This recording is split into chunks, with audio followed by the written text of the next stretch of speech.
રાષ્ટ્રીય સ્વયંસેવક સંઘના શતાબ્દી સમારોહમાં સંબોધન કરતા પીએમ મોદીએ કહ્યું કે આરએસએસના સ્વયંસેવકોએ ક્યારેય કડવાશ બતાવી નથી. પછી ભલે પ્રતિબંધો લાગેલા હોય કે કાવતરા, આરએસએસનો મંત્ર રહ્યો છે, જે સારું છે, જે ઓછું સારું છે, બધું આપણું જ છે.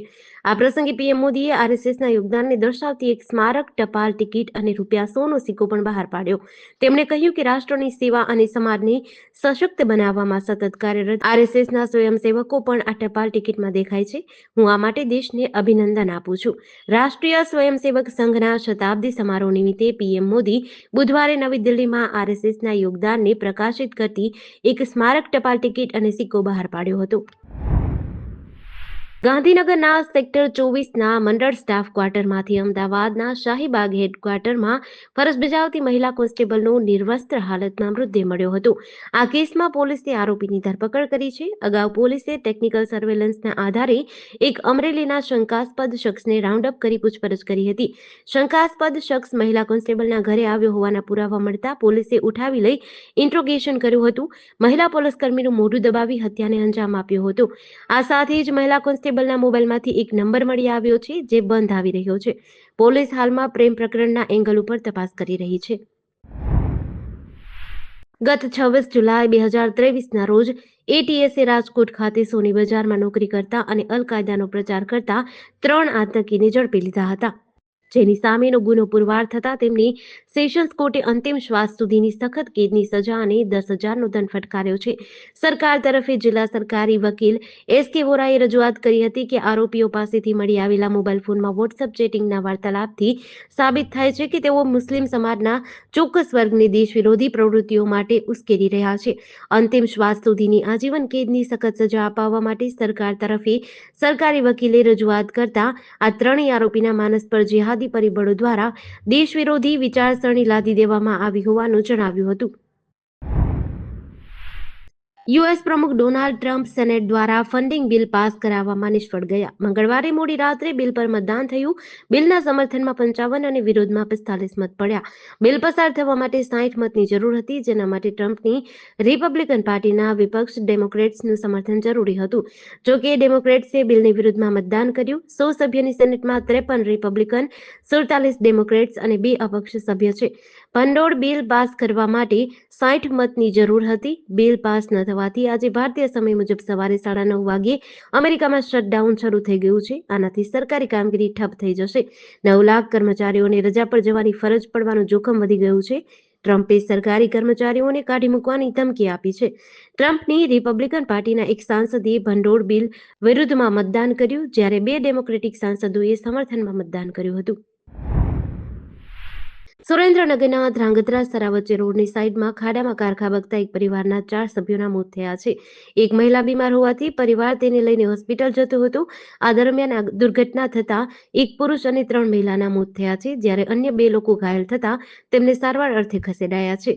આ ઘટના અંગે પ્રાપ્ત વિગત અનુસાર મૂળી તાલુકાના દાધોડિયા ગામના 45 વર્ષીય ચોપાભાઈ બીજલભાઈ જેજરિયા પોતાની સ્વિફ્ટ કાર લઈને ધ્રાંગધ્રા-સરા હાઈવે પરથી પસાર થતા હતા. આ દરમિયાન ચિત્રોડી ગામ પાસે બની રહેલ બ્રિજના ડાયવર્ઝનના કારણે ચાલકે સ્ટીયરિંગ પરથી કાબુ ગુમાવ્યો હતો.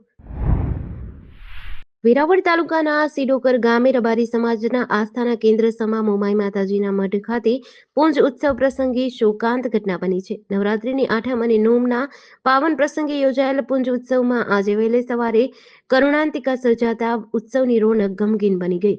ત્યારે સવારે 4:30 વાગ્યે વરસાદ વરસી રહ્યો હતો. ત્યારે 3 ભક્તો ચા ભંડારા પાસે ઉપસ્થિત હતા અને વરસાદથી બચવા ઇલેક્ટ્રિક પેનલ બોર્ડ નજીક ગયા હતા. અચાનક શોર્ટ સર્કિટ થતા ત્રણેયને વીજ કરંટ લાગ્યો અને ઘટના સ્થળે જ મોત થયું.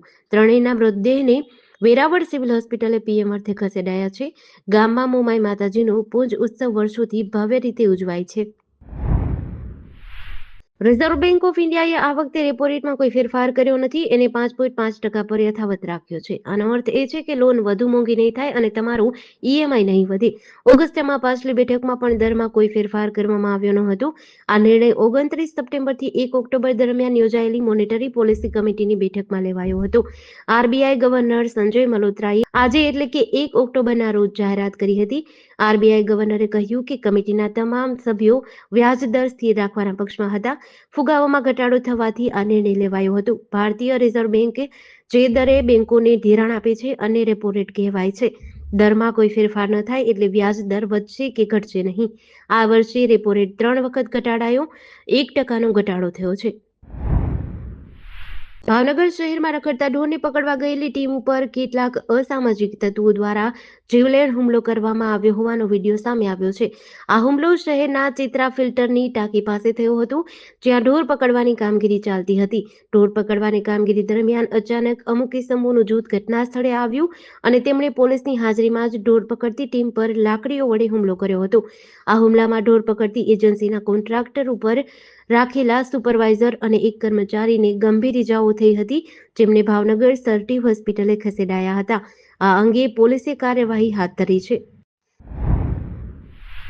રાજકોટવાસીઓને દિવાળી ભેટ રૂપે 4 ફ્લાઇટ મળશે, જેમાં ઇન્ડિગોની દિલ્હીની ફ્લાઇટ તો કન્ફર્મ છે, જ્યારે ચાઇના કનેક્ટિવિટી ધરાવતી કોલકાતાની ફ્લાઇટ શરૂ થાય તેવી પૂરેપૂરી સંભાવના છે, જેનું શેડ્યુલ થોડા દિવસમાં જાહેર થશે. આ ઉપરાંત એર ઇન્ડિયાની મુંબઈની ફ્લાઇટ 1 ઓક્ટોબરથી એટલે કે આજથી શરૂ થઈ ચૂકી છે.